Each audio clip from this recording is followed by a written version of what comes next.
Yeah. Well, when I found out who our speaker was this time, it didn't take long to clear my calendar to make sure I was open to be here. We've got John J. Dwyer with us again. He spoke with us approximately a year ago. Sure. And John is a popular author and speaker and is adjunct professor of history at both Southern Nazarene University and Oklahoma City Community College. He's former history chair at a classical college preparatory school, newspaper publisher, and radio host. His books include the new novel, When the Bluebonnets Come, and the nonfiction historical narrative, The War Between the States, America's Uncivil War, both from Bluebonnet Press. The historical novels, Stonewall and Robert E. Lee from Broadman and Holman Publishers, and the upcoming historical novel, The Oklahomans, The Story of Oklahoma and Its People. Last time he spoke was the best speech I've ever heard, and if it's even half as good today, it'll still be in my top 10. So I'm really looking forward to hearing you. Thanks for being here. We're doing John Dwyer! Thank you, Greg. Uh-oh. Nothing like setting a high bar for yourself, right? Oh, yeah.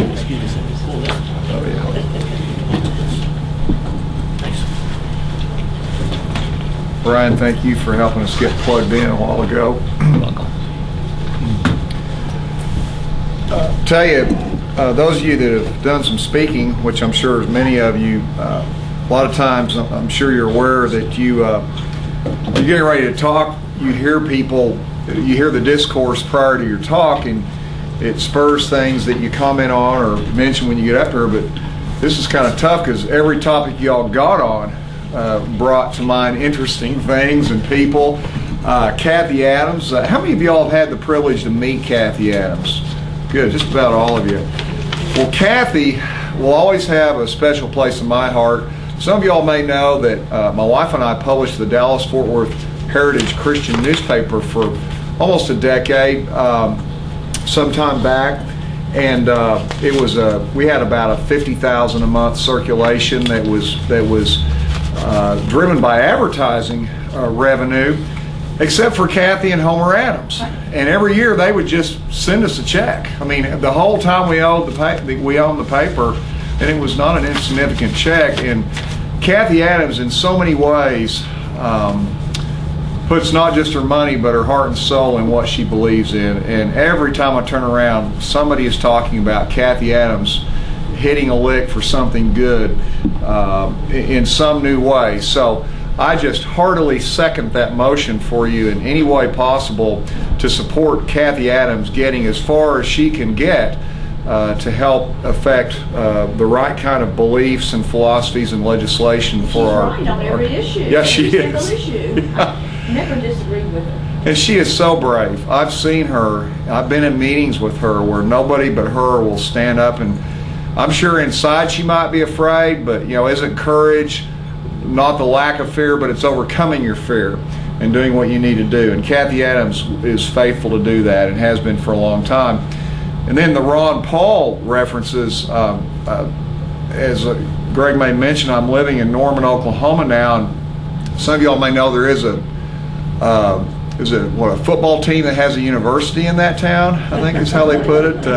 Or I think Barry Switzer one time said that Norman is a drinking town with a football problem. I think so.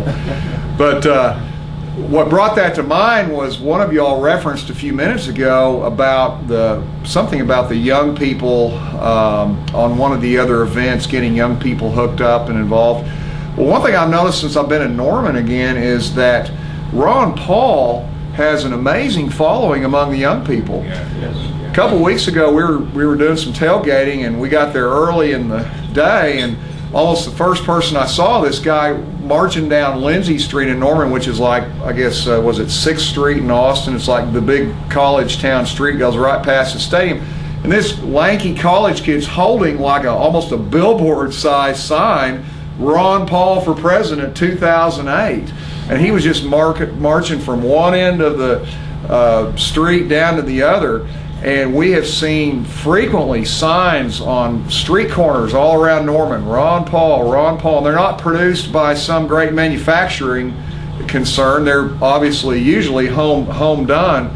But my point in bringing all that up is it's very encouraging to me that, especially for those of us that are a few years on in age now, that here's a person that we can kind of lock shoulders with the young people on, because I think there's more of them excited about him than there are us. So that's kind of exciting and kind of hopeful. So I'm glad to hear about the meetings that y'all are talking about. I was a little nervous today because the topic, you know, I didn't know if this isn't a room full of Franklin Roosevelt supporters, is it, or anything? Far from it. Far from it. Yeah, I think this is the 6th time I've been with y'all, so I think I know y'all well enough to know I'm probably not going to ruffle any feathers by picking on old Delano here today. I want to give a couple of qualifications. First of all, I'm going to hone in on 10 areas that are remarkable as we look back on them, but I want to also mention that by no means am I pretending that that's an exhaustive area. There are a number of very intriguing facets to Roosevelt's life and career that I'm not even going to touch on today, not because I don't think they're important by any means, but I'm focusing in on kind of a cluster of economic issues, even though some of these other areas have something to do with that. But I'm not going to talk on, for instance, his bodacious attempts at packing the Supreme Court with his self-appointed people, or his behind-the-scenes maneuverings and liaisons in his personal life, or his say one thing, do another behind the scenes as far as trying to maneuver America into wars. How about his innovations related to the gold standard? Many areas that merit their own discussion. So the fact that I don't mention those and others today, it's not because I don't think they're important. But you know, one thing that John F. Kennedy said that I thought had some merit, the quote that history is the memory of a nation. Now, actually, in one regard, that's probably not real accurate, because history is really what happened. And if we don't know what happened, or we misinterpret it, that doesn't mean it didn't happen, right? And that's part of our problem today, is that we misunderstand, we're in ignorance of, or we misinterpret, or we're taught wrongly about what has happened in the past. We learn the wrong lessons. On the other hand, though, history is the memory of a nation insofar as what we think happened informs what we are about today. So if a nation of people thinks that people like Franklin Delano Roosevelt saved the country and then the world, then are they not going to be that much quicker to rally to the colors for new FDRs, right? As opposed to running the opposite direction from people like Roosevelt. So I guess today the idea is that to have a little bit of a corrective, if you will. And again, for some of y'all in this room, some of the material on here today will be ground that you've covered before, but if you even pick up a few tidbits from it, my hope is that this is the kind of information that when you're in conversations with people, even some of our Republican friends, Libertarian, whatever, that have been learned the wrong stuff, that you can drop these things in and also recommend some resources where they can go to learn more.